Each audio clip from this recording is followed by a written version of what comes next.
दोस्तों सोचिए, एक रात आप समुद्र के किनारे हैं, लहरों की आवाज सुन रहे हैं और अचानक से आपको एक अजीब सा प्राणी दिखाई देता है।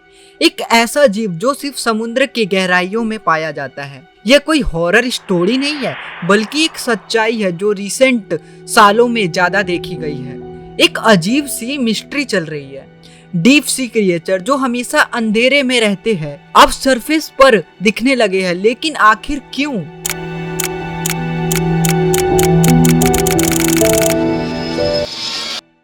क्या यह कोई नेचुरल चेंज है या समुद्र के अंदर कुछ ऐसा हो रहा है जो अभी तक समझ नहीं आया है? और सबसे डरावनी बात यह है कि कुछ साइंटिस्ट मान रहे हैं कि यह एक वार्निंग का सिग्नल हो सकता है।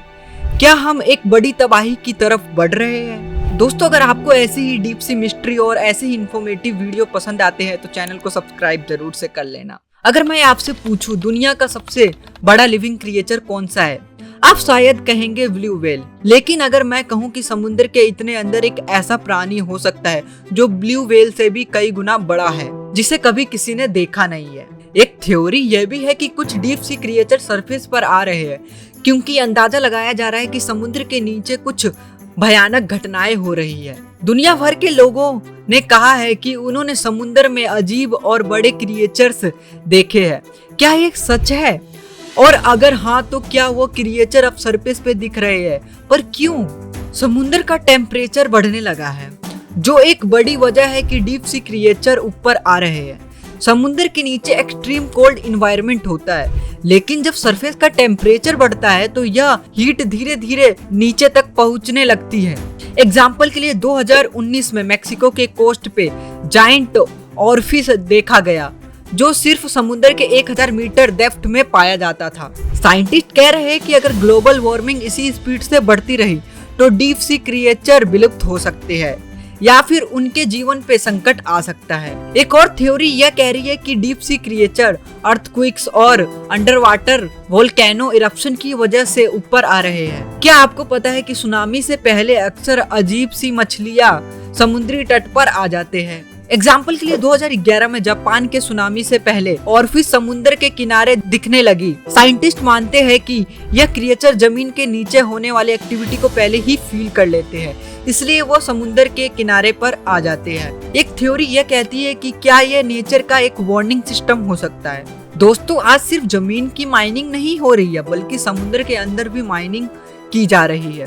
डीप सी माइनिंग और ऑयल ड्रिलिंग से क्रिएचर डिस्टर्ब होते हैं और उन्हें अपने घर को छोड़ना पड़ रहा है। पपुआ न्यू गिनी के पास डीप सी माइनिंग की वजह से कई रेयर क्रिएचर सरफेस पे आए जो पहले कभी हमने देखे भी नहीं थे। यह एक वार्निंग है। अगर यह माइनिंग एक्टिविटी बढ़ती रही तो हो सकता है कि हम ऐसे क्रिएचर्स हमेशा देखते रहे जो सिर्फ कभी समुद्र की गहराइयों में पाए जाते थे, जिसे हमने कभी नहीं देखा था। दोस्तों, पॉल्यूशन एक बड़ी वजह है।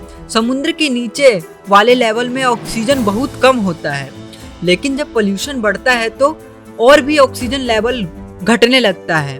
डीप सी क्रिएचर ऑक्सीजन की कमी की वजह से सरवाइव नहीं कर पा रहे और मजबूरी में समुद्र के सरफेस पर आ रहे हैं। तो सवाल ये है, ये डीप सी क्रिएचर का सरफेस पर आना एक नेचुरल फिनोमिना है या फिर एक वार्निंग है हम सभी के लिए? दोस्तों, जवाब दोनों हो सकते हैं, लेकिन एक बात तो तय है, यह क्रिएचर ऐसे ही सरफेस पे नहीं आ रहे हैं। या तो ह्यूमन एक्टिविटी का रिजल्ट है या फिर एक ऐसा इवेंट फ्यूचर में होने वाला है जिसे आज तक साइंटिस्ट ने कभी प्रिडिक्ट ही नहीं किया है, या फिर इसे कोई समझ ही नहीं पा रहा है। आपको क्या लगता है? क्या यह बड़ी तबाही की शुरुआत है या फिर यह एक नेचुरल चेंज है?